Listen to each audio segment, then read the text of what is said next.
Hello, everybody. Welcome into week 3 of the Rundown, your home for CSAA football coverage. Brandon Wirt, JT Scarpelli. Another special guest joining us here, Big Rapids head coach Mike Selzer. Welcome to the show. Me. Appreciate it. Absolutely. Really good bounce back. We'll talk a little bit about that week 2 game. You guys bouncing back against Fruitport after the week 1 loss. Just talk about the adjustments and just the way that your kids played last week. I thought that, it wasn't a whole lot of X's and O's adjustments, just kind of the small details of picking up, positions and getting off the ball a lot better. So I thought we did that much better in week 2 than we did week 1. I don't think Fruitport was quite as big or physical as Paw was, but I thought that they were, a pretty decent team. They had some pretty good athletes, and I thought, returning the opening kickoff gave us the up, and then, we started to move the ball, and we were able to kind of work the inside-out game, and I thought that helped us set the tone for the rest of the game. Yeah, and that week 1 matchup with Paw it's a really tough matchup. Yep. That's a good program, big physical program. Yep. And week 1, people can say whatever they want about the whole summer or whatever. Yep. That's not true. You got a couple weeks to get a football team together. It's very difficult. So feel like you kind of, some of the line in particular kind of shook some rust off, started kind of taking care of little things for week 2. Yeah, and I think, the big thing is you wanna get out there and test yourself against good programs. It'd be one thing to dial up somebody a lot smaller school and not that physical, and you could start with a win and build that way, but it's a lot better to get your kids to know where they're at that point in the season and what we can build to. So I think that was important for us to get that adjustment and then focus on what's forward. So another question for you. You got a young quarterback, junior now, Cole Heiss. This will be his 5th start of his career. He's never played at Reed City as quarterback for varsity. But so far, I don't think his stats do him justice. I think Cole's done a very good job watching him from the booth, right? Managing the game, making the right calls on reads, running and passing. What do you think? Yeah, I think Cole has done a really good job for us. When he came up last year and got 2 starts for us to replace Riley when he was injured, he had a really strong supporting cast, and he didn't have a whole lot of the weight on his shoulders, and now he's taking on that weight. And I think you're absolutely right. He's making the right decisions. He's putting the ball in the hands of the right people. He's reading the option correctly, and so it's just a matter of seeing those reps, those live reps, because we can't replicate it in practice. As hard as we try, it's tough to get that defender in his face. It's tough to have that timing. And I think he'll only get better as he goes. But I've been real pleased with what Cole's produced so far. So let's flip over to the other side of the ball now. Defense struggled a little bit, especially in the trenches week 1.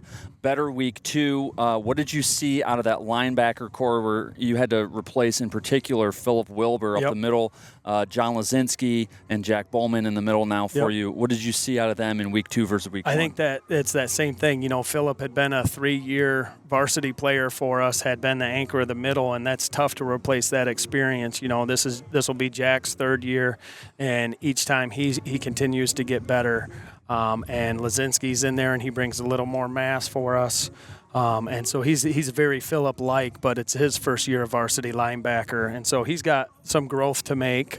We also got senior Jackson Craven, who rotates in there quite a bit, a little bit on the slider side, but he makes really good reads and fast. So, I think the big thing is that dealing with that power game of Paw was difficult for all of our guys up front, and that's where we learned a lot, and then this past week it was a little more open, and so I thought our guys were able to move a little freer, so that'll be a big show for us this Friday, back to a trench-type warfare, and to see how we hold up against Reed City. Now, you've never personally confirmed this to me, but my assumption has always been you picked up Paw because that offense runs, for the most part, fairly similar to Reed City. Yeah, because it's tough to see the T once a year, right? Yeah. You can't. It's like replicating,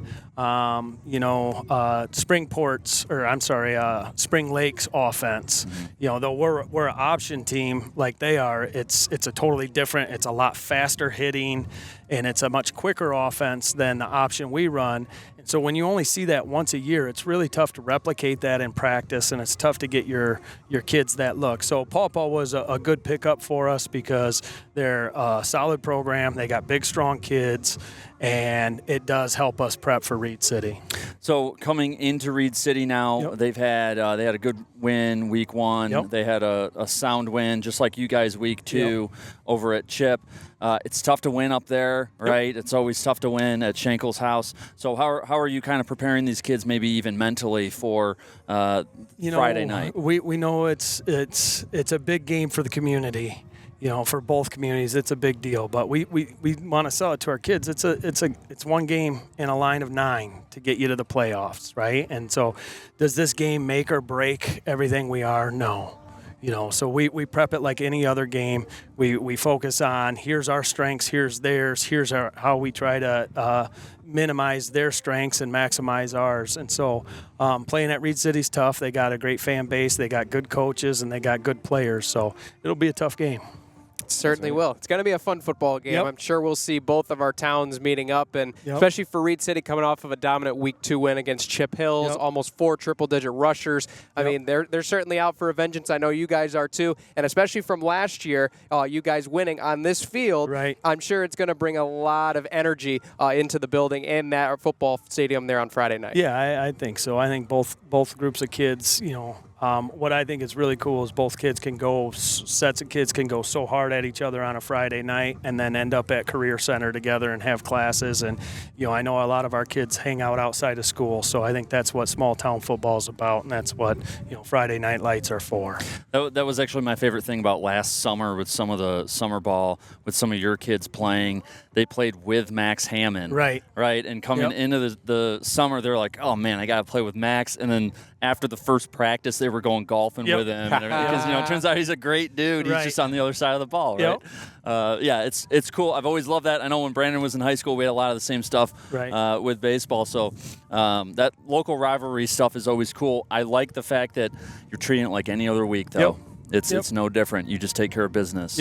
Go out there and do our best, and we'll see what happens. All right. Absolutely. Some great games coming up here in Week 3. Obviously, Reed City, Big Rapids will be the majority of what you guys listening in at home are going to be looking forward to. JT will have the call on Big Country. I'll have the call on Y102.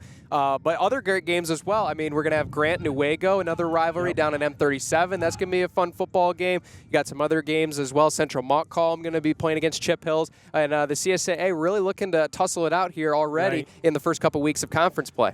Yeah, it'll be interesting to see how everything folds out going forward. I know Tri-County has rolled together 2 big wins, and then Newaygo with 2 big wins, and Grant is 1-1 at the time with a win over Kelloggsville.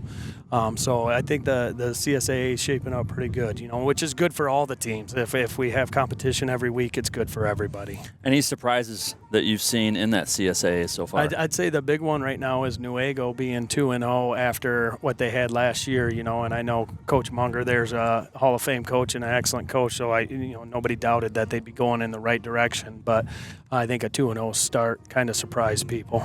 Yeah, for sure. Any other games you're looking forward to? Obviously not looking too far ahead, but obviously besides this game, what's another game on your schedule that you're looking out for? The next game would be Chip, right? So, I think before the interview I had to ask who we play next week. And then, so, that's when we get to Sunday, that's what we'll be focused on. Absolutely. Yeah. Rival coaches. We asked Coach Schenkel that last week, and ironically, the same answer. Whatever team is next week, 1 week at a time. We love to see that. But big thanks to you guys for tuning in. Be sure to subscribe, Big Rapids Daily News Radio on YouTube, to follow along with the rundown every week. Coach, thank you so much for joining us. Thank you. Going to be fun to see you out on the sideline on Friday night. Be sure, folks, we know that we've got good radio for you, but be out at the stadium. Bring your AirPods, stream us online, stream us at the app. You can get the best of both worlds because it's going to be a fun football game on Friday night. So until next week, be sure to subscribe. We'll see everybody. This has been an edition of The Rundown presented by Michigan 8S.